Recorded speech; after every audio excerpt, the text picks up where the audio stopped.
we don't just talk about the grit, the courage and grit and love and the hardship and sacrifice, but the faith.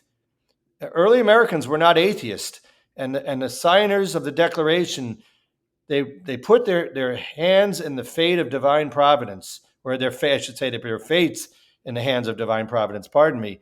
And we have an inspiring words section on our website, 1777.org, and I want all Americans, especially agnostics and atheists and others, to go on there, and those who are their faith may be wavering. Our greatest leaders, all throughout American history, during the Civil War, during the Civil Rights Movement, from including Martin Luther King and Lincoln, Patton and MacArthur and Eisenhower, right back to our very beginning of our founding, they invoked our Creator at every turn, and they didn't just invoke the Creator. They really knew that we did need help and that assistance. And for some, that they may seem preposterous, but it's there. That common thread is throughout our history, and so it's not just having faith in your fellow man and fellow woman. We had to have faith in a higher power, because it wasn't likely that these citizen soldiers were going to beat the most powerful empire on earth. But let me pause, Jake.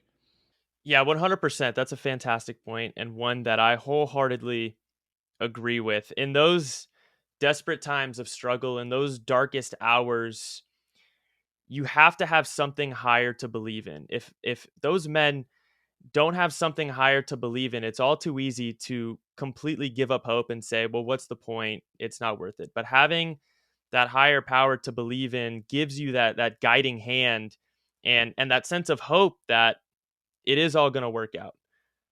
Could I quickly add, not that we get into a philosophy on the American founding and the Constitution, but well, people have to understand that the founders, the ideals and principles that they incorporated into our founding documents, these didn't just come from the European Enlightenment, but this goes all the way back to the Magna Carta and to the Christian Gospels and to the Old Testament, and of course ancient Greece and ancient Rome.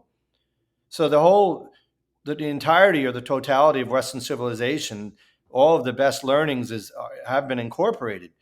And again, to say otherwise is not only disingenuous, it's profoundly mistaken. And it's all there. I mean, any serious scholarship would yield those conclusions. And so, people can be dismissive of the importance of faith, but it's if you study American history, it's there. That indelible footprint is there from the very beginning.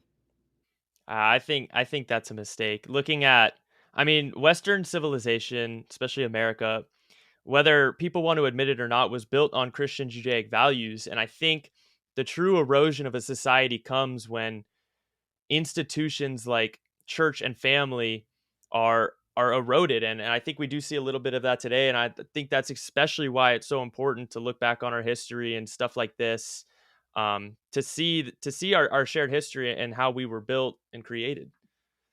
Right, and there was an American journalist. I'll leave her name out for now, but a few months ago, she was so brazen and spoke, and she was saying that and this isn't about modern partisan politics, but she was saying about one movement today that they were so misguided that they believe our rights don't come from government or some force, but come from God, and she thought they were just zealots.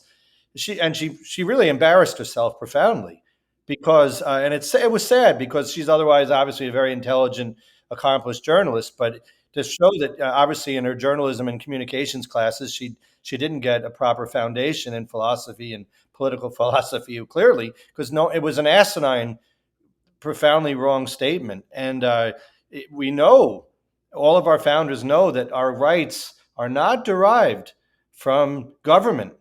Government is only there to secure those rights. Those rights come from our Creator. That's why they're inalienable.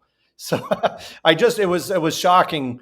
I think it wasn't really much of a retraction. I think she should even have made an apology, and hopefully no American journalist or professor makes such a grave mistake again in the future.